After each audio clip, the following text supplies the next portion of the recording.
बिस्मिल्लाहिर्रहमानिर्रहीम। Second lecture paragraph number 4 से onward होगा। याद रखें, अगर आपकी ट्रांसलेशन मजबूत हो जाए तो आपके माइंड में भी लिखते वक्त ट्रांसलेशन ही चल रही होती है। वजह क्या है? क्योंकि हम अपने मुआशरे में उर्दू बोलते और उर्दू सुनते हैं। चाहे हमें इंग्लिश जितनी भी आती हो, हमारा जो थिंकिंग चैनल है वो सारा ही उर्दू में ही है।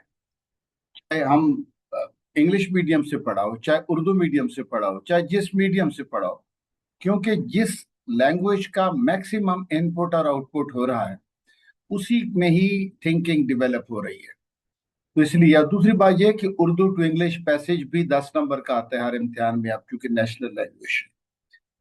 तो अगर आपका सेंटेंस बेहतरीन डेवलप होगा तो एक्सप्रेशन आपका अच्छा होगा, यानी सिंटैक्स हम इसे कहते हैं। यानी सिर्फ ग्रामर ही बहुत सब कुछ नहीं है। सेंटेंस की डेवलपमेंट ग्रामर के साथ एसोसिएटेड है। साथ वोकेबुलरी और पार्ट्स ऑफ स्पीच पे कमांड और पंक्चुएशन पे कमांड आपको अच्छा राइटर बना देती है। मिस्टर रहीम मेरा हमसाया है, ये हम आसान से मुश्किल की तरफ जाएंगे ना। Mister Rahim is my neighbour. वो एक नेक दिल और खुश अखलाक इंसान है। He is a kind hearted, या he is a noble and well mannered man. He is a kind hearted and well mannered man. और अगर आप ये कहें कि he is a kind hearted and pleasant man, PLEASANT। सुबह सवेरे ही अपने अस्पताल पहुंच जाता है। अब आप करेंगे he reaches his hospital early in the morning, ये गलत है। सुबह सवेरे ही, इवन शुरू में लगा दो, even comma he reaches his hospital early in the morning. मरीजों की भीड़ भाड़ होती है। आप देखें ना, यहाँ पे क्या लगाना पड़ेगा? देयर, यानी वहां मरीजों की भीड़ भाड़ होती है। तो आप कहते तो होंगे वहां तो लिखा हुआ भी नहीं है। जी, बिल्कुल नहीं लिखा हुआ, मगर जो भी चीज लोकेट करती है उसके लिए वहां खुद ब खुद हम अखज कर लेते हैं। तो अंग्रेज देयर लिख देता है, लेकिन उर्दू और इंग्लिश का आपस में इतना गहरा ताल्लुक नहीं है। मरीजों की भीड़ भाड़ होती है तो हम इसको कहते हैं कि आ, अल्फाज से जाहिर है कि वहां आपके दिमाग में खुद ब खुद आ जाता है। जब आता है ना मरीजों की भीड़ भाड़ होती है, तो अंग्रेजी में हम इसको कहते हैं नल ऑर्डर। नल ऑर्डर क्या है? कि वहां लिखा हुआ नहीं है मगर हमारे दिमाग में आ जाता है। ठीक है। There is a crowd of patients, या there is a rush of patients. मरीजों की भीड़ भाड़ होती है। या there is the multitude of patients. Multitude, MULTITUDE, multitude of patients. एक को खांसी जुकाम है तो दूसरे को बुखार की शिकायत है। अब इसमें एक और नल ऑर्डर आया, यानी क्या आया? अगर एक को खांसी जुकाम है तो दूसरे को बुखार की शिकायत है। अगर तो नहीं लिखा हुआ, मगर फिर भी लिखा हुआ है, यानी क्या? कॉन्सेप्ट में लिखा हुआ, इसी को कहते हैं null order. If one of them is suffering from cold and cough, yeah, if one of them has caught cold and cough, comma, the other complains of fever. If one of them is suffering from cold and cough, comma, comma किसकी अंग्रेजी है? तो की जगह क्या आता है? खाली comma. if one of them is suffering from cold and cough, the other complaints of fever। अब आप देखिए, इसमें आपका प्रेपोजिशन का भी इम्तिहान आ गया कि प्रेपोजिशन कितनी कमांड में है। हर एक मरीज का बड़ी एहतियात से इलाज होता है। Every patient is treated very carefully. कोई मायूस नहीं जाता। अब बहुत सौ में से कोई एक भी नहीं, कि क्या अंग्रेजी मैंने आपको बताई थी, नन। दो में से कोई एक भी नहीं तो नाइदर, और दो से ज्यादा में से कोई एक भी नहीं तो none. None of them goes disappointed. बेशक मेहनत और दयानतदारी इस पेशे में कामयाबी की बुनियादें हैं। Full stop. नो डाउट या of course, comma, hard work and honesty are the foundations of success in every walk of life. नहीं, in this profession। दोबारा से। No doubt, hard work and uprightness. दयानतदारी होती है अपराइटनेस। UPRIGHTNESS। ईमानदारी होती है honesty. No doubt, hard work and uprightness are the foundations of success in this profession.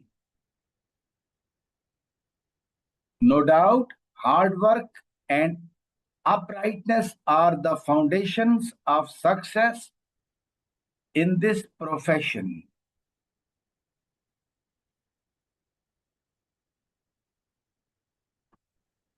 Ashraf मेरा बेहतरीन दोस्त है।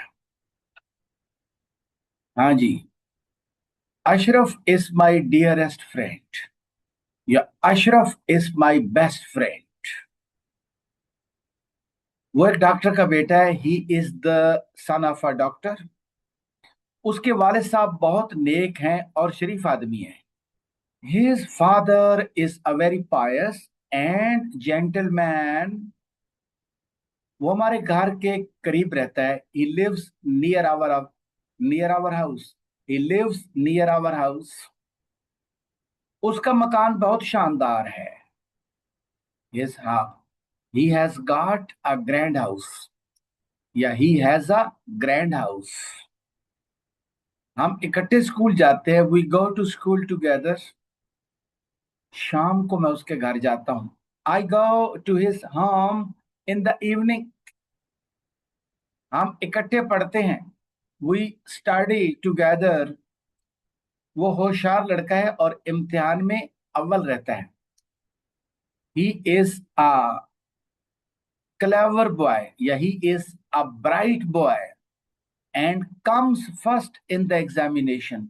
स्टैंड फर्स्ट गलत होता है। He is a clever boy, he is an intelligent boy, yeah, he is a bright boy and comes first in the examination. वो साफ सुथरे कपड़े पहनता है। he wears neat and clean clothes। सब उस्ताद उसे पसंद करते हैं। all of the teachers like him। और अगर आपने कह दिया all the teachers like him तो भी ठीक काउंट होगा। All of the teachers like him या all the teachers like him, same बात। मेरे बहुत से दोस्त हैं लेकिन अशरफ मेरा बेहतरीन दोस्त है। आई हैव मैनी फ्रेंड्स, या I have got many friends. Comma, comma क्यों आया? क्योंकि कंजंक्शन लग जाए ना दो फिक्रों के दरमियान में, तो पहले फिक्रे के आगे कॉमा लगा दें।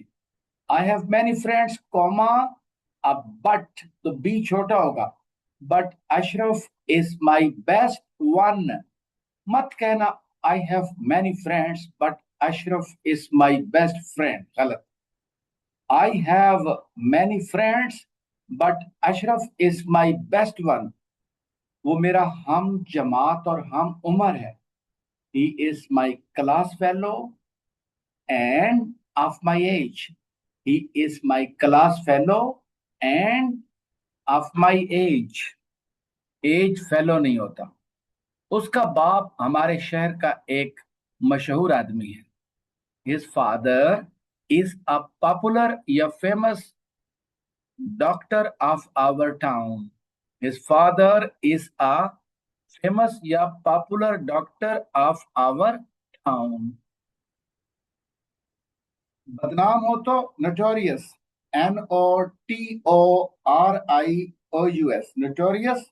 नोटोरियस बदनाम, यानी अच्छी बुराई के लिए मशहूर हो तो नोटोरियस, अच्छाई के लिए हो तो फेमस या पॉपुलर।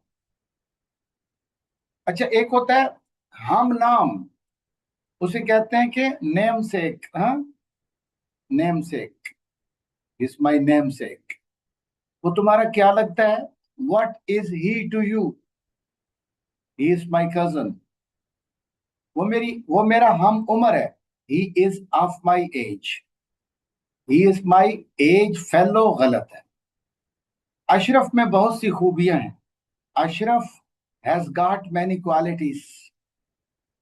जिनके लिए हर शख्स उसकी इज्जत करता है, comma, for which everybody respects him, full stop.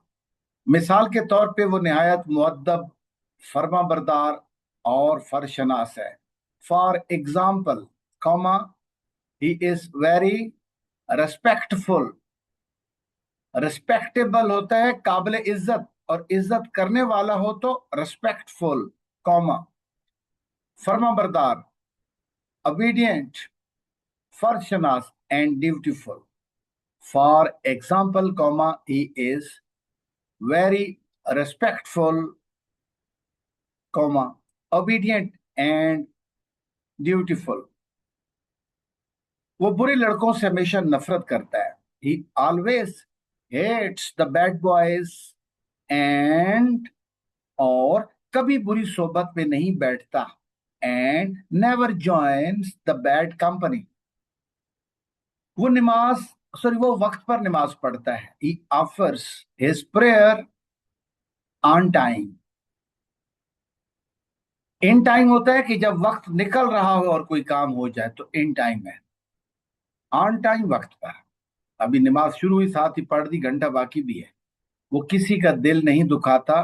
He doesn't injure the feelings of anyone, या he hurts none. He hurts none. वो बाकायदगी से वर्जिश करता है। He takes exercise regularly. Regularly, अब कहते हैं रेगुलरली नहीं होता, रेगुलरली पढ़ दो, लाली। तौबा, धोबी मुआशरे का एक मुफीद रुकन है। Washerman is a useful member of society.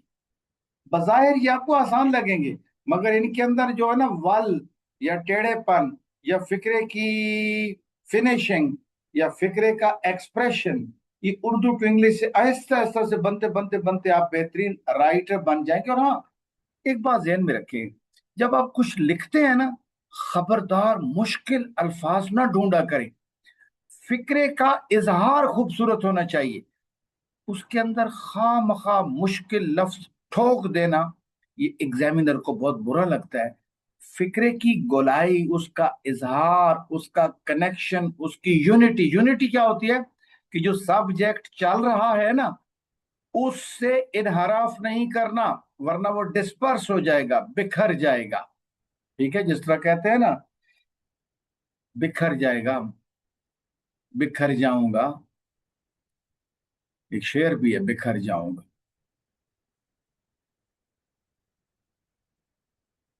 धोबी मुआशरे का एक मुफीद रुकन है। Washerman is a useful member of society, full stop. अब आप देखना ना, वो हमारे गंदे कपड़े धोकर हमें साफ सुथरा रखता है। इसके अंदर फिक्रे में गोलाई है ना। आप कहते हो washing our dirty clothes, comma, he keeps us neat and clean. यानी जेरेंड का इस्तेमाल है, यानी वर्ब के साथ आईएनजी लगा के फिक्रे को हल किया जाए, यानी उसको वर्ब को नाउन बना दिया जाए, तो उसे कहते हैं जेरेंड। ठीक है ना। फ्लाइंग बर्ड्स सीम ब्यूटीफुल, यानी वर्ब के साथ आईएनजी लगा के जब हम बनाते हैं ना कोई चीज, तो उसे कहते हैं जेरेंड। और टू के बाद वर्ब की फर्स्ट फॉर्म लगा दें तो उसे कहते हैं इन्फिनेटिव। और इन्फिनेटिव की उर्दू या अरबी है मस्दर। मस्दर क्या बयान करता है? मकसद। मसलन, ना, नी, ने, के लिए। तो उसे कहते हैं मकसद है, मैं पढ़ाने के लिए आया। आई केम टू टीच, तो टू टीच क्या हुआ? इन्फिनेटिव यानी मस्दर। टीचिंग, आई लव टीचिंग, ये क्या हुआ? इन्फिनेटिव। फ्लाइंग बर्ड सीम ब्यूटीफुल, ये क्या हुआ? आईएनजी लगा के जेरंड। और टू के बाद वर्ब की फर्स्ट फॉर्म लगी तो इन्फिनेटिव। और जब टू के बाद वर्ब की फर्स्ट फॉर्म लगे तो वर्ब और टू के दरमियान कुछ नहीं आता। I want to carefully tell you, गलत। I want to tell you carefully. To tell यानी वर्ब और टू के दरमियान कुछ नहीं आता। हाँ, वो हमारे गंदे कपड़े धोकर हमें साफ सुथरा रखता है। Washing our dirty clothes, comma, he keeps us neat and clean. Yeah, he keeps us neat and clean. Washing our dirty clothes. By washing ना लिख देना गलती से। वो निहायत मेहनती आदमी। He is a very hard working man, मत कहना he is a very hard worker. He is a hard working man. वो सुबह सवेरे उठता है। He gets up early in the morning, वो ग्राहकों के घर जाता है। He goes to his customers' homes and collects their dirty clothes. अब मैं आपको ये बात फिर समझाऊंगा, या पोस्ट ऑफ यस का इस्तेमाल। वो उन्हें गठों में बांधकर अपने घर लाता है। he ties them in bundles and brings them to his home. या tying them in bundles, comma, he brings them to his home. Tying them in bundles, he brings them to his home. या he ties them in bundles and brings them to his home. उन्हें धोने के बाद वो खुश करता है। हाँ, उन्हें धोने के बाद वो खुश करने के लिए धूप में डालता है। He separates them in the sunlight to dry them. ये मत कहना he separates them under the sun, ना। he separates them in the sunlight to dry them. या क्या कहोगे? उन्हें धोने के बाद after washing them, comma, he separates them in the sunlight to dry. दोपहर के वक्त वो खाना खाता है। he takes his food at noon. थोड़ी देर के लिए हुक्के के कश लगाता है। he takes some puffs of hookah for some time. तो क्या कहोगे? थोड़ी देर के लिए he takes some puffs of hookah for a short while. He takes some puffs of hookah for a short while. या he takes some puffs of hookah for some time. रात को वो धोए हुए कपड़ों को इस्त्री करता है।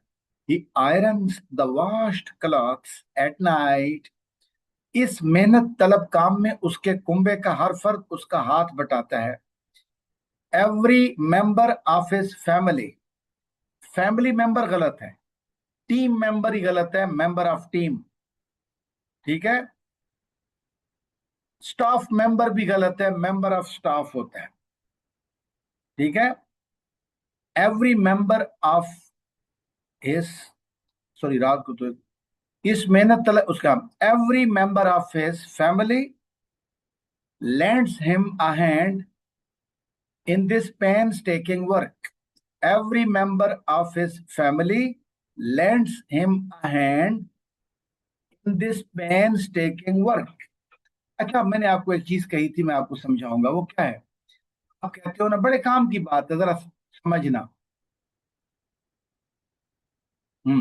आप कहते हो लड़के की गाड़ी, एक लड़का है उसकी गाड़ी है, यानी मलकियत है ना। तो क्या कहोगे भाई? Boys car. इसी तरह अब लड़के बहुत सारे हैं, ऑलरेडी एस लगा हुआ है। ये बड़े काम की बात है, तहरीर में यही तो गलतियां आप करते हैं ना। ये बुनियादी ग्रामर है। लड़कों की गाड़ी एक ही है तो बॉयज कार, या बॉयज कार्स बहुत सारी गाड़ी हैं। अली और आमिर, सॉरी अली की गाड़ी, तो अलीज कार। अली और आमिर की गाड़ी, तो दो बंदों की एक ही गाड़ी है। Ali and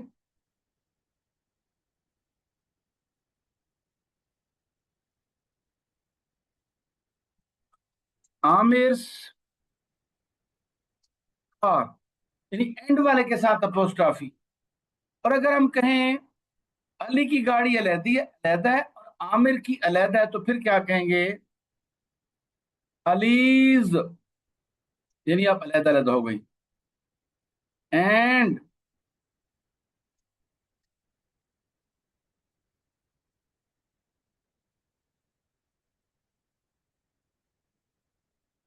Aamir's cars. ठीक है। मेरी बहन डॉक्टर की कार, तो फिर क्या कहोगे? My sister the doctors car. ये मत कहना the car of my sister the doctor, my sister the doctors car. अच्छा, दोबारा से, एक लड़के की कार है तो बॉयज कार, लड़के ज्यादा हैं तो खाली बॉयज के ऊपर कॉमा आ गया, बॉयज कार्स। अली की कार है, अलीज कार। अली और आमिर की एक ही कार है, अली एंड आमिर कार, यानी आखिर के साथ अपोस्ट्रोफी है। दोनों की अलहदा कारें हैं तो अलीज एंड आमिर कार्स। मेरी बहन डॉक्टर की कार, तो my sister the doctors car, यानी बंदे की मलकियत अपोस्ट्रोफी एस से शो होती है। अभी मैं कहता हूं कार का दरवाजा, ये मत कहना cars door, the door of car. The ये यही तो उर्दू टू इंग्लिश पढ़ने का फायदा है। द जिसने उर्दू टू इंग्लिश नहीं पढ़ी ना, मेरा नहीं ख्याल कि वो सही अंग्रेजी लिख सकता है। अगर उर्दू मीडियम लोग हैं हम लोग, तो हमारा ये पढ़ना जरूरी है। The door of car. बस का टायर, बसेस टायर गलत है, हाँ? टायर ऑफ बस, TYRE, टायर ऑफ बस। असलम की बस, हाँ तो क्या कहेंगे? शाबाश शाबाश शाबाश। हैं? असलम्स बस। ठीक है। का रंग, colour of the bus. Clear? जमा, मैं कहता हूं लड़कियों की बस, अब लड़कियां बहुत सारी हैं।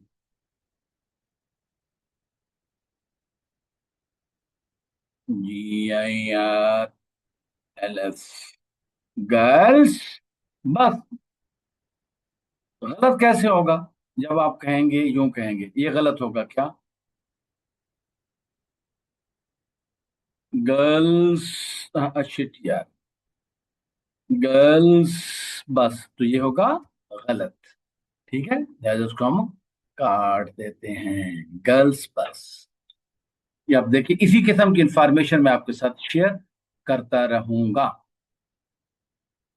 और ये जितने भी मैं अब लेक्चर दे रहा हूँ, ये मेरे पेड स्टूडेंट्स के लिए, तो उन्हीं को लिंक भेजूंगा, आपको सबको ये नहीं भेजूंगा, ये सिर्फ दाखिले वालों को भेजूंगा। अभी मैं सिर्फ इसलिए ग्रुप्स में भेज रहा हूँ ताकि स्टूडेंट्स को पता चले कि मेरा टीचिंग मेथड क्या है।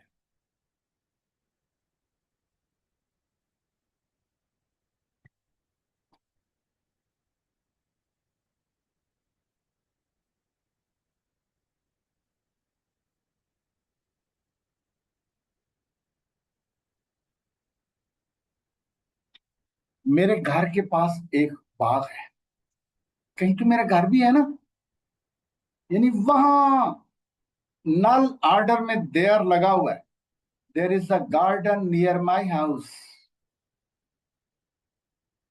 क्योंकि अंग्रेज तो देयर लगाते हैं, मगर हम वहां नहीं लगाते, यानी हम सपोज कर लेते हैं कि इसमें वहां लगा हुआ है। ये सपोज कर लें कि वहां लगा हुआ है, मगर हकीकतन लिखा हुआ नहीं है, तो माइंड में तो लगा हुआ है, तो इस हालत को कहते हैं नल ऑर्डर में लगा हुआ है। नल ऑर्डर यानी परसेप्शन में, परख में। इसमें बहुत से पौधे और दरख्त हैं। It has many plants and trees. There is a garden near my house, comma, it has many plants and trees. बहार के मौसम में कई रंगों के फूल खिलते हैं, flowers of many colours. blossom in the spring season. Flowers of many colors blossom in the spring season. शाम को बाग मर्दों, औरतों और बच्चों से भर जाता है. इट इज, अब द गार्डन इज नहीं कहना, क्योंकि नाउन को रिपीट नहीं करना, प्रोनाउन लगाना है. It is full of man, women and children in the evening. मैं भी हर शाम के लिए इस बाग में आता हूँ. आई also come for a walk over here in this garden नहीं कहना. पता है ना बाग की बात हो रही है, तो ये भी गलत एक्सप्रेशन होता है कि आप बार बार नाउन को रिपीट करें. यही उर्दू टू इंग्लिश पढ़ने का फायदा है. I also come over here every evening. बहुत से माली बाग की देखभाल करते हैं. Many gardeners look after it. बाग नहीं कहना आप. उन्होंने बाग को बहुत खूबसूरत बना दिया है. They have beautified it very much. They have beautified it very much.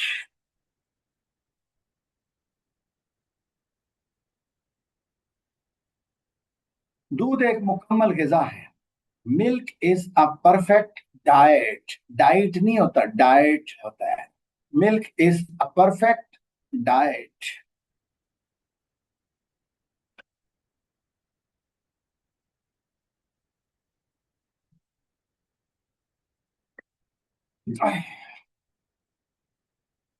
ये मीठा और लजीज होता है. It is sweet and delicious. इसका रंग सफेद होता है. इट इज वाइट मत कहना its colour is white. It is white तो खुद ब खुद शो हो गया कि इट्स कलर इज वाइट. हम ज्यादातर दूध गाय और भैंस से हासिल करते हैं. We get maximum milk. ये मोस्टली नहीं आएगा, या mostly we get milk from cow and buffaloes. Mostly we get milk from cow and buffalo. Yeah, we get maximum milk from cow and buffalo. Yeah, mostly we get milk from cow and buffalo.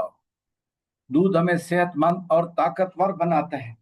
It makes us healthy and powerful. हालांकि है आसान, मगर इससे आपको सिखा के आ रहा हूं कि भाई आपने दोबारा मिल्क नहीं कहना.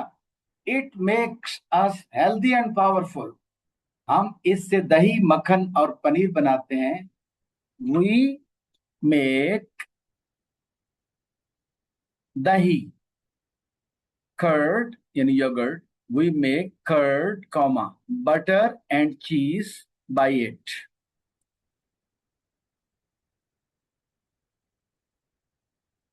हम इससे दही, मक्खन और पनीर बनाते हैं. We make curd, butter and cheese by it. From it ना कह देना. मरीजों और बच्चों के लिए दूध बेशकीमत ग़िज़ा है. It is a rare diet.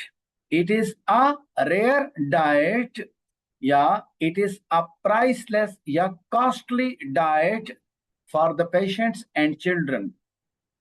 दूध हमेशा उबाल कर इस्तेमाल करना चाहिए. अब मिल्क मत कहना. It should always be boiled before use. It should always be boiled before use. अब जरा एक चीज समझना, मैं आपको समझाने की कोशिश करता हूं. मैं कहता हूं आप सच बोलना चाहिए. यानी क्या है? चाहिए. इसे कहते हैं मुजारे. छोड़ें, रेकमेंड करते हैं, सिफारिश करते हैं. आपको आना चाहिए, आपको बोलना चाहिए. You should speak the truth. You should speak the truth. सच बोला जाना चाहिए. ऐसे हो गया. Truth should be spoken. आपको सजा दी जानी चाहिए.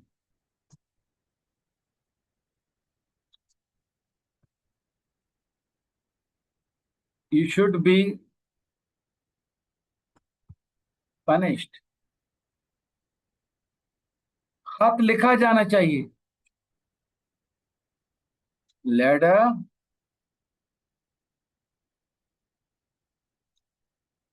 should be written.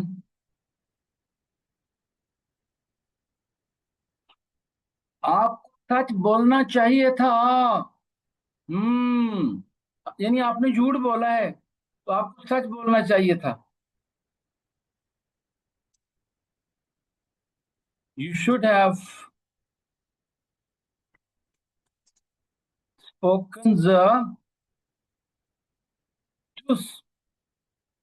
You should have spoken the truth.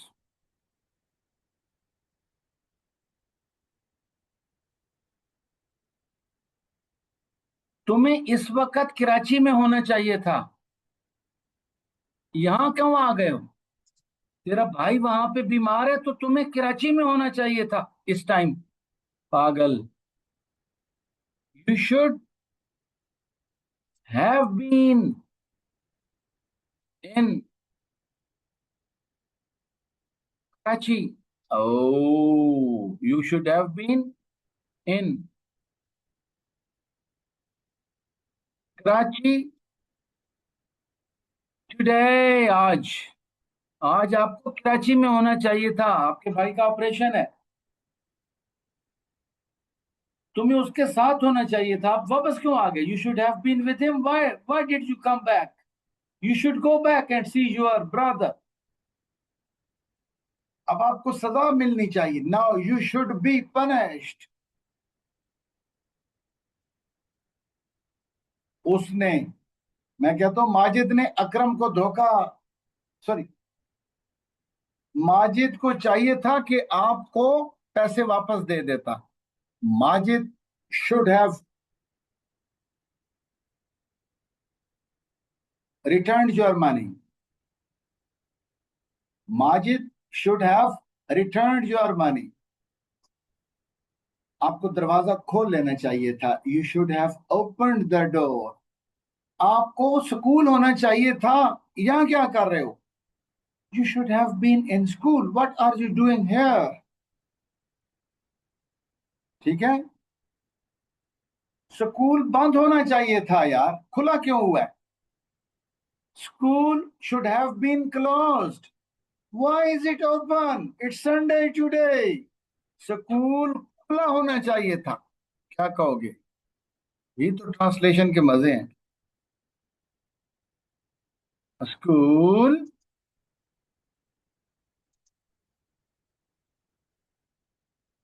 Should have been open. ये मैंने बहुत ज्यादा लोगों को सिखाई है ट्रांसलेशन, और इसी से मैंने लोगों की अंग्रेजी इंप्रूव कराई है। लोग जस्ट मेरे पास ना बीए और एमए करने आते थे और सीएसएस में अपीयर होके पास हो जाते थे। ये इतना मजेदार काम है। आपको किताब लिखनी चाहिए। You should write a book. किताब लिखी जानी चाहिए। Book should be written. ठीक है। तुम्हें तो मुसन्निफ होना चाहिए था। You should have been a writer. ठीक है। तुम्हें उसकी मदद करनी चाहिए थी मगर की नहीं। You should have helped him. उसकी मदद की जानी चाहिए थी यार, किसी ने मदद नहीं की। He should have been helped but nobody helped him. मिटाने लगा हूं।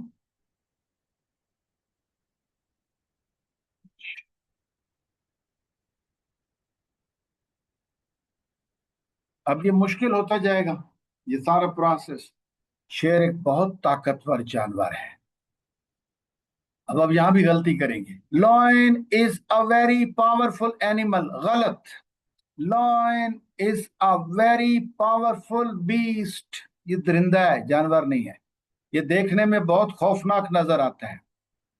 It seems to horrible. Very horrible नहीं है, टू हॉरेबल। बुरा असर हो ना तो TOO। उसकी गर्दन पर लंबे लंबे बाल होते हैं। It has long mane. Mane होते हैं गर्दन के बाल। मत कहना it has long mane on its neck ना। इट हैज लॉन्ग मैन बस। ये अफ्रीका और एशिया के जंगलों में पाया जाता है। It is found in the forest of Africa and Asia, ये गारों में रहता है। इट लिव्स इन डेन्स, इसे जंगल का बादशाह कहा जाता है। It is called the king of forest. ये इंसान का बदतरीन दुश्मन है। It is the worst enemy of man. ये मैं आपको समझाता हूँ। लेकिन शिकारी इसके बच्चों को चुरा कर ले जाते हैं। But the hunters steel away it's कब्स। उन्हें सुधारते हैं, सुधारते, तरबियत देने को कहते हैं ट्रेन। मगर ट्रेनिंग दी जाती है इंसानों को, जानवरों को ट्रेनिंग नहीं दी जाती, सुधारा जाता है।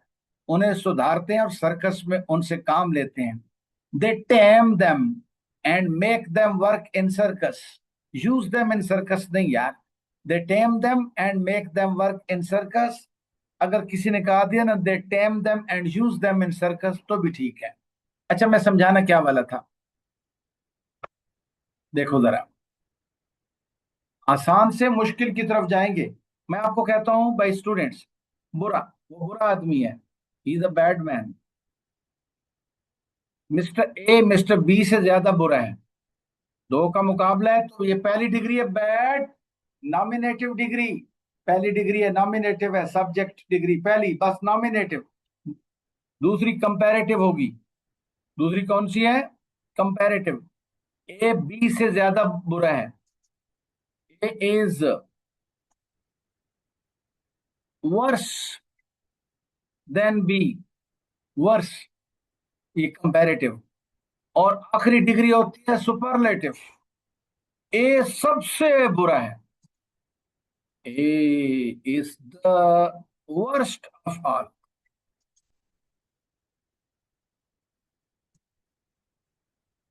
ठीक है, बैड एक हो तो दो का मुकाबला हो वर्ष, सेकंड डिग्री। तुम अच्छे आदमी हो, you are a good man, पहली डिग्री। अकरम अहमद से अच्छा है। Akram is better than Ahmed, comparative. Akram सबसे अच्छा है, दो से ज्यादा है, superlative. Akram is the best of all.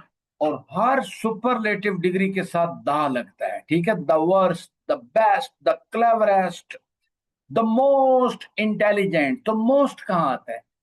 देखिए, हार्ड वर्किंग, तो ये तो नहीं कहेंगे ना हार्ड। मैं कहता हूं वो मेहनती आदमी है, he is a hard working man. Ali Akram से ज्यादा हार्ड वर्किंग है।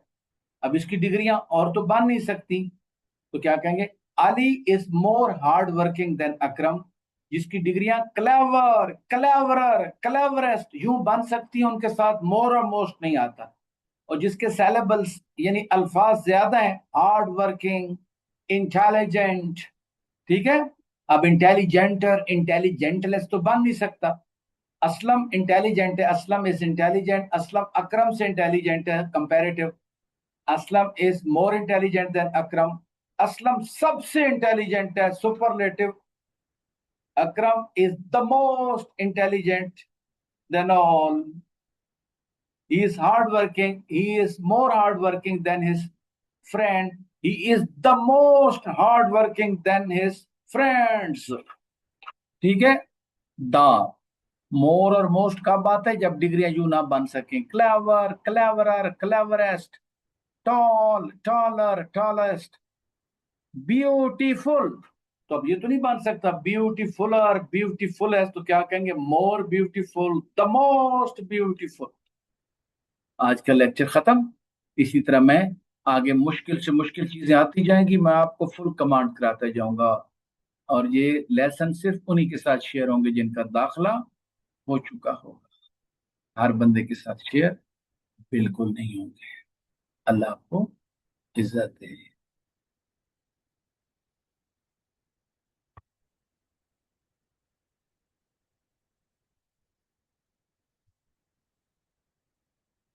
Stop share.